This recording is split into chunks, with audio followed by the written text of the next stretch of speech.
Jumpa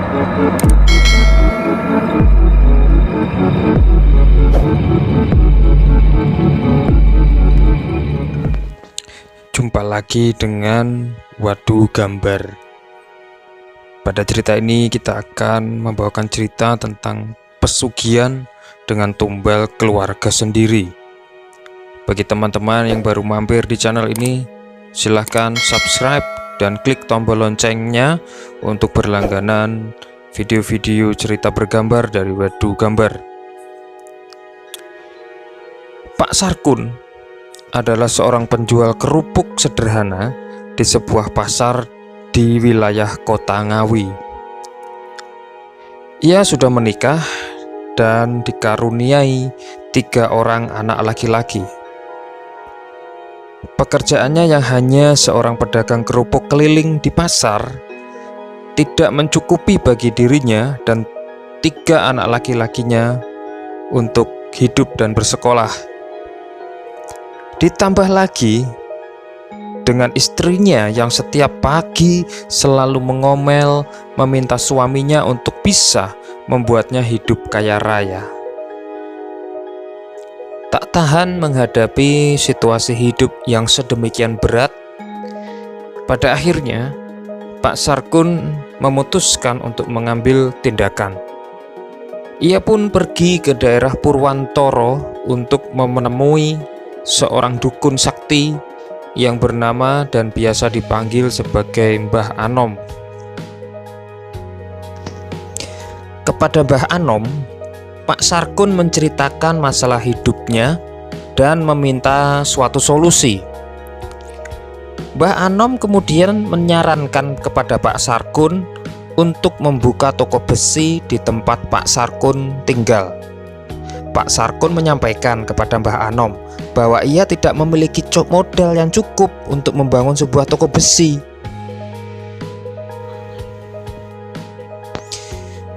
Mbah Anom kemudian memberikan sebuah kantong putih. Ia meminta kepada Pak Sarkun untuk membuka kantong tersebut hanya ketika dia sudah sampai di rumahnya. Dan ia tidak boleh membukanya sebelum sampai di depan rumahnya atau di rumahnya. Kantong ini adalah kantong untuk modalmu untuk membuka toko besi. Jadi tolong jangan dibuka di tempat selain rumahmu. Pokoknya harus dibuka di rumah ya, Sarkun ya. Iya, Mbah. Tapi ini isinya apa, Mbah? Kamu tidak perlu tahu isinya apa. Ikuti perintahku saja. Kamu ingin sukses kan? Nah, buka kantong putih ini di rumahmu bersama istrimu. Baiklah, cukup itu saja. Terima kasih, Mbah. Terima kasih. Dan satu lagi, Sarkun, yang aku harus sampaikan kepadamu. Ketika nanti toko besimu sudah berdiri, ya Sarkun ya, kamu aku wajibkan untuk melakukan ritual laku udo, yakni mengelilingi toko besimu nanti tanpa memakai selembar kain pun, dan lakukan itu setiap malam Jumat Kliwon. Apa kamu sanggup, Sarkun? Sanggup, Mbah, sanggup. Terima kasih, Mbah. Saya akan melakukan apa yang Mbah sampaikan. Sarkun pun akhirnya kembali ke rumahnya di daerah Ngawi. Dan sesampainya di rumah, ia pun masuk kamar dan bersama dengan istrinya, ia membuka kantong kain putih yang dititipkan dari Mbah Anom.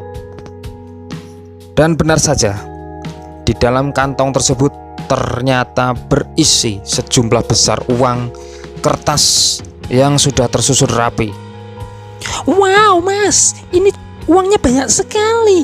Dapat dari mana kamu?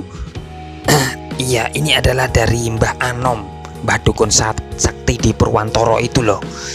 Jadi tadi aku ke sana dan aku minta nasihat bagaimana supaya aku bisa cepat kaya, dan Mbah Anom memberikan aku bungkusan ini.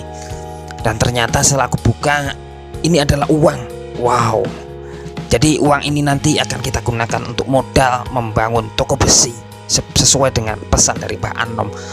Wow, wah asik sekali kalau begitu Kang Mas. Aku bisa beli ini, beli itu, beli perhiasan dan beli lain-lain.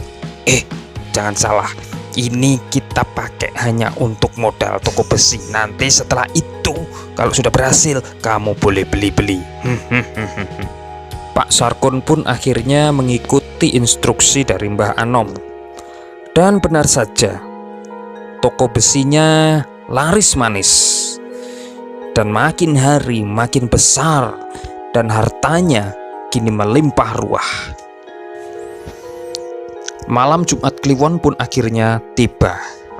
Sesuai dengan instruksi dari Mbah Anom, Pak Sarkun harus melakukan ritual laku udo, yakni mengelilingi toko besinya tanpa mengenakan selembar kain di tubuhnya. Ia melakukan laku udo ini pada saat malam hari ketika semua orang dan tetangga-tetangganya sudah terlelap tidur. Bagaimanakah kisah selanjutnya? Apakah Pak Sarkun dan tokonya akan terus berjaya? Kita akan simak di episode kedua. Sampai jumpa.